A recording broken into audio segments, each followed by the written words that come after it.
অপরদিকে আল্লাহ পাক জানান তোমাকে ইমানদার দিনদার পরেশগার তুমি মুত্তাকি দাবি করতে হয়, মুত্তাকি তাসবিহ পড়ি, কোরআন পড়ি, হাদিস পড়ি, নামাজ পড়ি, কালাম পড়ি, সমাজের ভালো ভালো কাজ করি, ইসলামের রাস্তায় আমি ভোটগুলা করি, ইসলামী আন্দোলন করি, আমি আল্লাহর মুমিন বান্দা, নেক বান্দা, ইমানদার বান্দা, দিনদার বান্দা, আমার মতো বুজুর্গ এই মহল্লে আর কেউ নাই। যদি এমন তুমি দাবি করে থাকো তাহলে বান্দা শোনো, আমি আল্লাহ কি করব, ওয়ালা নাবুলুওয়ান্নাকুম বিশাইইন মিনাল খাউফি ওয়াল জু'i ওয়াল নাকসিম মিনাল আমওয়ালি ওয়াল আনফুসি ওয়াস সামারাত ওয়া বাশশিরিস সাবিরিন। আল্লাহু আকবার। আল্লাহ পাক জানান দিলেন, হে ইমানদাররা শোনো, আমার রাস্তাতে শহীদ হয়েছেন তাদেরকে তুমি মৃত বলে, তারা জিন্দা। জিন্দা মানুষ যখন আমি আল্লাহ মরার পরে খাবার দেবো, মরার পরে তার দেখাশোনা করবো, আমার কুদরতি খাদ্য খাওয়া তাদের দেবো, যেহেতু সেহেতু তোমাদেরকে আমি পরীক্ষা করবো। পরীক্ষা ছাড়া কিন্তু আমি আল্লাহ ছাড় দেব না। পরীক্ষা কোন নবীকে আল্লাহ বাদ দেয় নাই।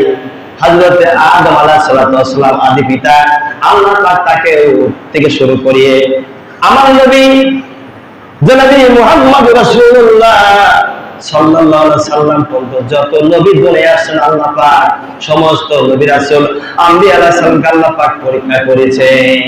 শুনে আল্লাহ বলেন, আমি অবশ্যই পরীক্ষা করব তোমাদেরকে। কি দি?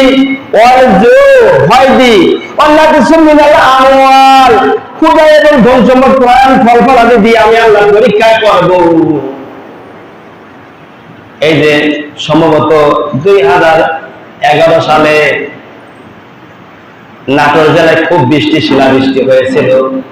ওই বছরে পেঁয়াজের মাঠ পেঁয়াজ শেষ হয়ে গেছিল। মনে আছে আপনাদের?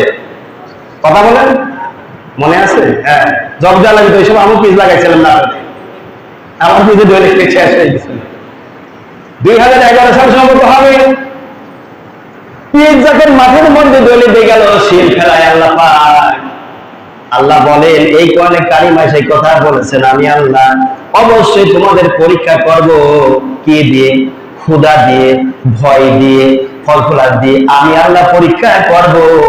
ওয়াল আনফুসি ওয়াস সামারাত, ফলফলাদ দিয়ে, ভয় দিয়ে পরীক্ষা করব। পরীক্ষা করার পরে যখন তোমরা উত্তীর্ণ হয়ে যাবা, ওয়া বাশশিরিস সাবিরিন, তখন সুসংবাদ দিয়ে দেওয়া হবে বান্দারে, ধৈর্যধারণকারীদেরকে আমি আল্লাহ আমার পক্ষ থেকে কুদরতি ক্ষমতায় তাদেরকে সার্বিক সহায়তা করার জন্য আমি আল্লাহ কুদরত ভার বহন করে নিবে। এটা আল্লাহ পাক জানা দিবেন।